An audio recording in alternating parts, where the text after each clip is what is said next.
तुम्हारे सिर का एक एक बाल गिना हुआ है।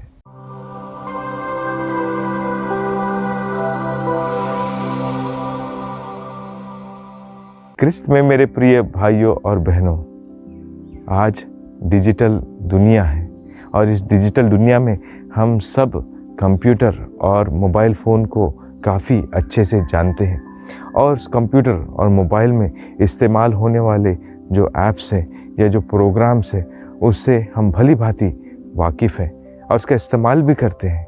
लेकिन हम क्या जानते हैं कि जब हमारे कंप्यूटर में या मोबाइल में कुछ तकलीफ़ होती है या वायरस नाम की चीज़ होती है, वो कहाँ से आती है? मेरे सोच विचार से और मेरे अनुभव से मुझे ऐसा पता चला है कि ये जो वायरस है ये उसी कंपनी का बनाया हुआ है जो कंपनी ऐप को बनाती है या कोई भी प्रोग्राम को बनाती है, क्योंकि वो उस प्रोग्राम की या ऐप की जड़ को जानती है। और जब ऐसा होता है तो उसे और अधिक निकालने के लिए, बाहर लाने के लिए वो व्यक्ति या कंपनी या जो भी इसकी जड़ को जानते हैं वो एंटीवायरस बनाते हैं ताकि बिजनेस भी चले, काम भी हो जाए, कंप्यूटर या मोबाइल भी ठीक हो जाए। अब मैं ये बातें आपसे क्यों कह रहा हूँ? आज के सुसमाचार का संदर्भ भी कुछ ऐसा ही है। आज के सुसमाचार में प्रभु हमसे एक गहरे रिश्ते के बारे में बातचीत करते हैं। प्रभु का हमारे साथ रिश्ता इस प्रकार से गहरा है कि हम उसे छुड़ाए नहीं जा सकते। इसलिए प्रभु हमारे जीवन का एक हिस्सा है और होना भी चाहिए, क्योंकि उसी से हमारा सर्वस्व जुड़ा हुआ है। हम प्रभु के हाथ में कठपुतली की तरह है। प्रभु जब चाहे हमारी डोर को काट सकता है और हमारा अस्तित्व मिट जाएगा।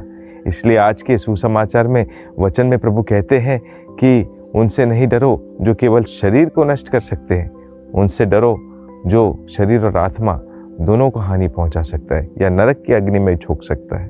अब हमारा प्रभु के साथ रिश्ता क्या है? क्योंकि वो तो हमारे रग रग को जानता है, उसने हमारी बनावट को भी जाना है, उसी ने हमको बनाया है।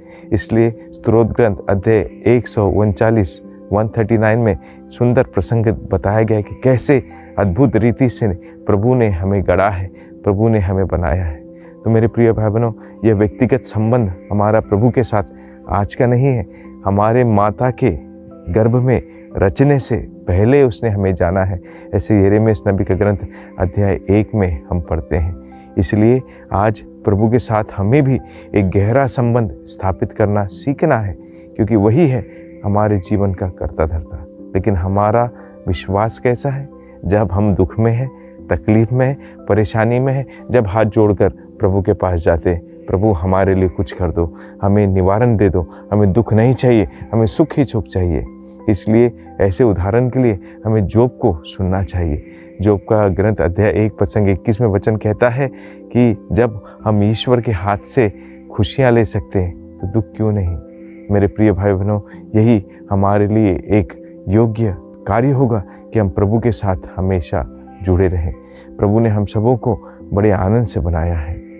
आज हम संत लूकस का पर्व भी मनाते हैं। संत लूकस एक सुसमाचार लेखक है जो बड़े ही विद्वान व्यक्ति माने गए हैं और उनकी जो सुसमाचार है उनमें हम काफ़ी प्रभु के शक्ति का प्रदर्शन देखते हैं कि प्रभु सबों के जीवन में कितने महान कार्य करते हैं। तो आज हम जब संत लूकस का पर्व मनाते हैं, हम प्रार्थना करते हैं कि संत लूकस की मध्यस्थता से, उनके लेख से जो सुसमाचार उन्हें लिखा है वो हमारे लिए प्रेरणा का स्रोत बने और हम प्रभु के वचन से दिल से, गहराई से और विश्वास से प्यार करें, ताकि उस वचन में बढ़ते हुए हम ईश्वर के और अधिक करीबी संबंध में जुड़ जाए और उसी से डरे, ना कि संसार के लोगों से, क्योंकि संसार संपूर्ण रीति से व्यर्थ ही है।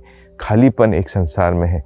ईश्वर के आने से ही हमारा जीवन परिपूर्ण हो जाता है। तो आइए इस कृपा के लिए हम ईश्वर से प्रार्थना करें। आमीन।